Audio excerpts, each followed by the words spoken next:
გორის დემოკრატიული ჩართულობის ცენტრში შეხვედრა გაიმართა თემაზე წინა საარჩევნო პერიოდისა და არჩევნების გაშუქება მედიის მიერ. მრგვალ მაგიდაზე განიხილეს შიდა ქართლში მომუშავე ჟურნალისტების საქმიანობა წინა საარჩევნო პერიოდში. შეხვედრის ორგანიზატორებმა მნიშვნელოვან საკითხად დაასახელეს არჩევნების დროს მედია საშუალებებსა და არასამთავრობო სექტორს შორის კოორდინაციის, ჟურნალისტური სტანდარტების დაცვისა და გორის დემოკრატიული ჩართულობის ცენტრის სარგებლობის საკითხები. შეხვედრას ესწრებოდნენ გორში მომუშავე ბეჭდური, სამაუწყებლო და ინტერნეტ მედიის წარმომადგენლები, რომლებმაც გასული წლების მაგალითზე რეგიონში ამჟამად არსებული საარჩევნო გარემო შეაფასეს. ჟურნალისტების თქმით, საჭიროა მედია ცენტრის შექმნა, რომელიც ჟურნალისტების უფლებების დაცვის მიზნით საარჩევნო შტაბებში სიტუაციას გააკონტროლებს.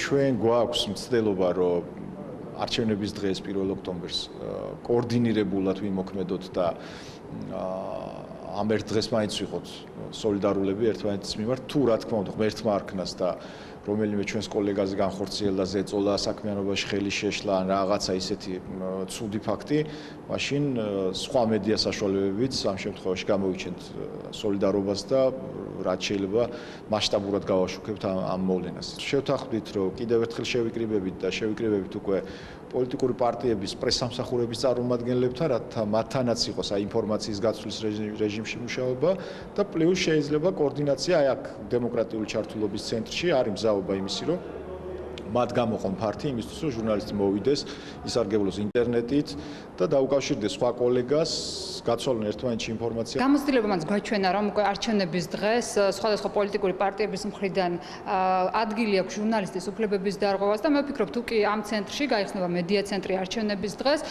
და იქნება კოლეგიალობა ჩვენ შორის, ჟურნალისტებს შორის, მე ვფიქრობ, უფრო თავიდან იქნება აცილებული ასეთი ფაქტები და რაც მთავარია, ამ ცენტრის გამოყენებით არჩევნების დღეს რეგიონიდან მაქსიმალური ინფორმაცია გავა. დემოკრატიული ჩართულობის ცენტრის კოორდინატორები რამდენიმე დღეში კიდევ ერთ შეხვედრას გამართავენ, რომელზეც შეიმუშავებენ გეგმას, რომლითაც მედია საშუალებების წარმომადგენლები არჩევნების დღეს იხელმძღვანელებენ.